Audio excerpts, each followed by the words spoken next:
Let me finish with this story. We go to China from time to time, and we train leaders. And this time we brought up 22 leaders from the Hunan province, and they rode 13 hours on a train to get to a hotel that they came up 2 by 2 in these elevators so as to not draw any attention. And then they got to a hotel room, a little apartment room. It's only about 700 square feet in the little living room, no air conditioning, hardwood floor, 22 sat there. I came in, and when you teach in China, you start at 8 in the morning and you don't get done till 5 at night. You teach the whole day. They were sitting there, all 22 of them, and I looked around and I said, now, if we get caught, what will happen to me? They said, oh, you'll get deported in 24 hours and we'll go to prison for 3 years. I said, you're kidding. How many of you have been in prison for your faith? Out of 22, 18 raised their hands. I thought, no way. I looked at him and I said, you 22 people, how many people do you oversee? Because they were all of these small group leaders, underground church leaders in the Hunan province.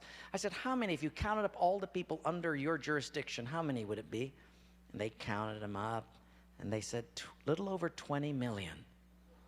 I said, what? See, we forget there's 1.3 billion people in China. This is crazy. Well, I had 15 Bibles, and I passed them out. Obviously, 7 didn't get them. And I said, let's turn to 2 Peter chapter 1, and we're going to read it. And just then, one lady handed hers to somebody next to her. And I thought, interesting. Well, we turned there anyway, and as we started reading it, I understood why she gave it away. She had memorized the whole thing. She just recited the whole chapter. When it was done,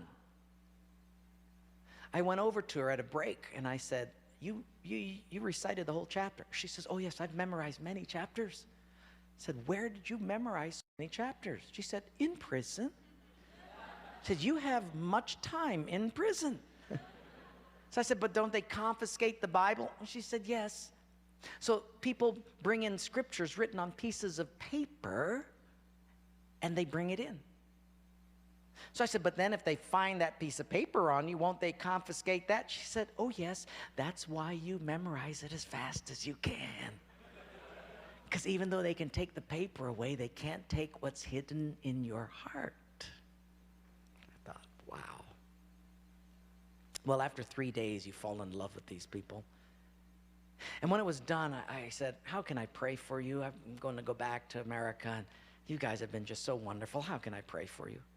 They said, you know, Wayne, you guys can gather like this whenever you want to in America. We can't. Could you pray that one day we'll be just like you?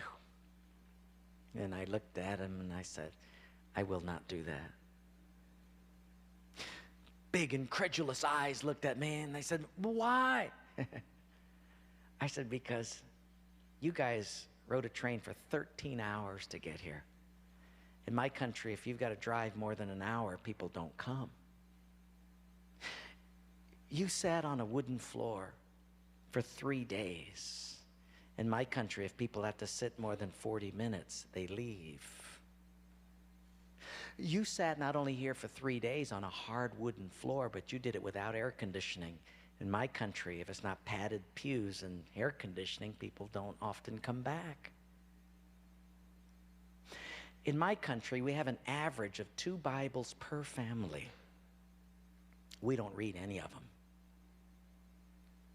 You hardly have any Bibles, and you memorize them from pieces of paper. I will not pray that we become like, you become like us, but I will pray that we become just like you.